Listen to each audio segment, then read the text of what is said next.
What's going on, guys? So today I'm going to be taking you through a full upper body workout vlog. So I'm kicking things off here with the overhead press. This is my top set. I went for 145 and I got 6 reps. So you guys know I like to train with a top set, back off set style. So I do a few warm-up sets to one max intensity all out set in that kind of 6 to 8 rep range, and then I rest 3 to 5 minutes, drop the weight about 15 to 20% and just go for a lighter back off set. That's my favorite way to train. If you're training properly, if you're bringing the right amount of effort needed to stimulate muscle and strength gains, then you should not need to do more than 3 sets for an exercise. 1 to 3 sets is really that sweet spot, and I always like to start with the heaviest set first and then do a lighter back off set. So for most exercises I just stick with 2 sets, but really 2 hard, intense sets, and really that top set, back off set style is really the best way to do it from my experience. And so you guys will notice this is not a full body workout. This is an upper body workout, where traditionally I'd be doing my full body twice per week, which is one of my favorite training splits, and I think most people should be training on a twice per week full body system. But you guys will see here, look, I tried Romanian deadlifts. I was going to do a full body workout, but then I felt an ache and pain in my lower back. And I kept this clip in here, this little warm-up clip, to show you guys and to demonstrate a really valuable lesson, something that I've historically fucked up many times, which is pushing through injuries. So if you're feeling an ache or pain, if you're feeling an injury somewhere, it's always better to just leave it. So back when I was a dumbass, which was actually quite recently in the past couple of years, I pushed through injuries because, I didn't want to put my ego aside. I wanted to train through it and I'd hope that it'd get better. But honestly, it's such a dumb and immature way to approach your training. It's just going to set you back further. It's just going to set you out of training, where if you just listen to your body, don't push through it, let it recover, don't do anything to aggravate it, you'll be back to training in no time. So it's so dumb to push through injuries. And I kept that in there to demonstrate that, because I have a more mature approach to my training now. I do not push through injuries.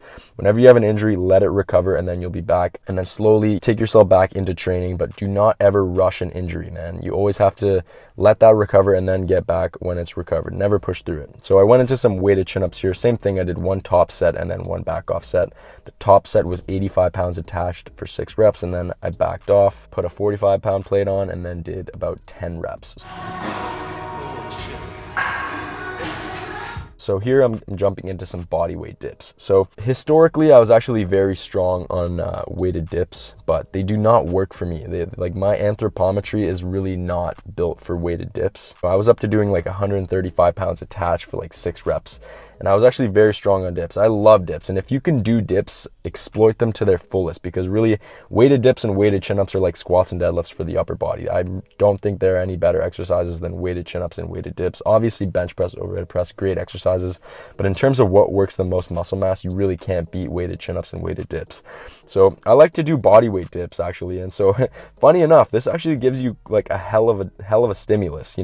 Traditionally speaking, as I said, I'm very strong on weighted dips, but if you actually perform each rep properly on body weight dips, you can get quite a good stimulus from working in a kind of a higher rep range. So I did 3 sets of around 15 reps, and I really like to do dips when I can, but the best position for dips really is, as you guys can see here, I'm kind of facing away from the normal position, and the dip bars are kind of on an angle, and I find that's a very good pressing angle. So if you're someone who has issues performing dips like myself, then give this a shot. So kind of face away, and if the dip bars are kind of on an outward angle, then that's usually a better pressing angle. It's more in line with also the chest muscle fibers, and it's easier on the shoulders.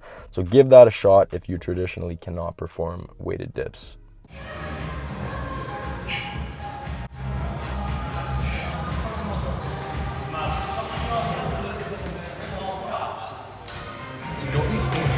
Fuck is she recording this for?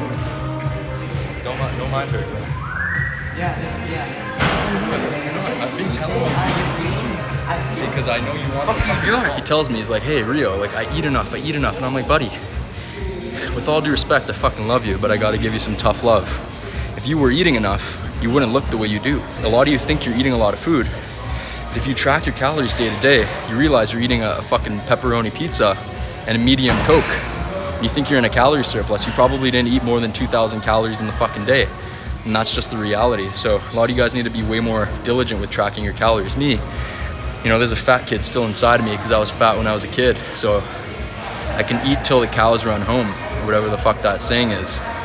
So for me, it's not a problem, but I know a lot of you guys, you think you're eating a lot of food, and then track your calories and you'll see, I'm eating like a fucking rabbit. I'm eating, not even 2,000 calories during the day. And And this is why a lot of you aren't gaining muscle, gaining strength. A lot of you guys are like, oh, but I think I'm doing maybe 2 sets too much. I'm doing a little bit too much volume. Maybe I'm not on the right training split. It's like, buddy, before you fucking worry about that, are you in a fucking calorie surplus? Are you sleeping 8 hours per night? You're probably not. Are you pushing yourself hard in the fucking gym? Are you resting? Are you like, all these little basic things that are what's actually going to account for the result over a long enough time horizon. It's just about doing the basics over a longer time horizon. And most of you are obsessed with the little minutia, the tiny details, and you're not even doing the fucking basics, just like my little pencil neck brother. And I fucking love him, but I want to get him the result, and that's why I give him that tough love. He's like, buddy, I see you eating, you're not eating enough. And so that's it, man. That's my rant. So I'm gonna get back to this session, hit some rows, crank out some more sets. So that's a funny clip I wanted to throw in there because honestly, I think a lot of you guys fall victim to the same thing as my brother. You know, he's on the Polarity fitness program. He's making really good progress, but he's just not eating enough, man. And so I see this a lot, and it's a big problem because while you can be in a calorie surplus for like 3 or 4 days out of the week, if you're in a deficit for a few days and there's a couple days of the week where you're not as diligent, you could end up in a weekly net calorie deficit. So it's very important if you're someone who struggles to put on muscle and strength and you think you eat a lot, I'd impress upon you to track your calories and be more diligent, and you'll realize, oh shit, I'm not eating enough food. And he's guilty of that, and that's what's holding him back. So I have to give him that tough love. I have to put that in this video as well. He hates when I film him, but I needed to put this in here because I know a lot of you guys can benefit from that. Started off a fat ass as a kid, and then, you know, had to lose the weight. I got very skinny. I got anorexic because I was scared of eating food. And I see the same thing with my brother. He's scared of eating food because, you know, he like myself was chubby as a kid, and now, you know, you build this fear around eating, but you have to realize in order to gain a significant amount of muscle, you're gonna have to put on a bit of fat with it. You have to put on a bit of fat to gain that much more muscle. And if you're someone like myself who's been fat, I know there's a lot of people in the fitness game who've been fit their entire lives, but I've been at every single stage. You know, I've been fat, I've been skinny, been muscular, strong like I am now.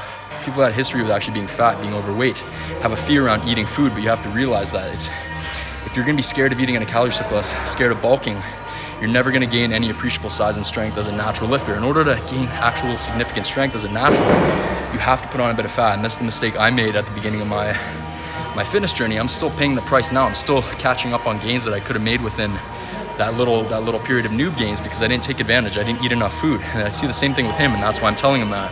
So you can't be afraid of gaining a little bit of fat. You're gonna have to put on a bit of fat in order to gain a significant amount of muscle. And that's probably one of the biggest epiphanies I've had over my 6 years, you know, pursuing a good physique, building my physique naturally. That's one of the biggest takeaways. So embrace a good chunk of the year to just get bigger, get a bit fluffier. You know, the extra fat's gonna help with recovery. It's gonna help with the strength gains. Mass moves mass. You have to put on a bit of fat to gain that muscle, and that's super important. So you guys have to remember that. Eat an appreciable calorie surplus, 300 to 400 calories per day. And make sure you're tracking that. Most of you think you're eating that, but you're not, and that's why you're staying small and weak.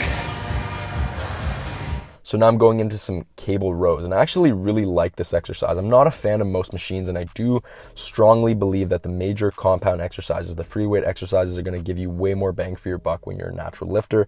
They're going to create that anabolic effect, that system-wide metabolic effect throughout your entire body. So I think it's really important to dial in on the compound lifts. Those are going to be really the substance builders. But there are some machines that I actually do think are really good. A lot of the rowing machines are pretty solid. There's actually this horizontal leg press that I've been using here and there on this vacation that I really like. What's more important than anything, honestly, guys, and you've heard me throw around the message like, hey, if you want to build a great physique, just get strong at the squat, bench, deadlift, overhead press, weighted chin up, row, dip. Right? The big major compound exercises that cover all the major movement patterns. And while that can build a great physique, not everyone has the same, you know, bodily structure. They're not always going to be suited to the same exercises as others. And that's completely fine. You don't want to train an exercise that you can't train intensely and productively for a long period of time. So for example, if your leverages are not suited to the barbell back squat and you don't get, I truly do think though, if you actually took time to learn proper form on exercises like squats and deadlifts, and you did whatever mobility or flexibility work that you needed to do in order to train them, I think most people can get incredible benefits out of those exercises. because they are really the best exercises. They're full body exercises. They're really worth learning and training. But for example, if maybe the barbell back squat, you can't get that much out of it compared to someone who does have the leverages for it, then maybe you'd be suited to a trap bar deadlift, for example. Or maybe bench press isn't that great for you. Maybe you want to work on dips instead. These are little examples, because really the foundation of your muscle and strength gains, no matter what stage of training you're at, and the key approach to adopt at any stage of your training, is to always have a core set of compound lifts, major mainstay movements that you're just working on mastering, chipping away at, and getting as strong as possible at. That's really the bread and butter. That's the bottom line of drug-free physique building. It's progressive poundages and focus on those core compound lifts. And focusing on just dialing in on those lifts, getting stronger at them over time, is really what's going to set the foundation for your muscle and strength gains. Because you cannot separate size and strength when you're a natural lifter. If you have that level of strength on those major compound lifts, it does not fucking matter how much time you're spending in the gym. You need to be focused on just getting stronger.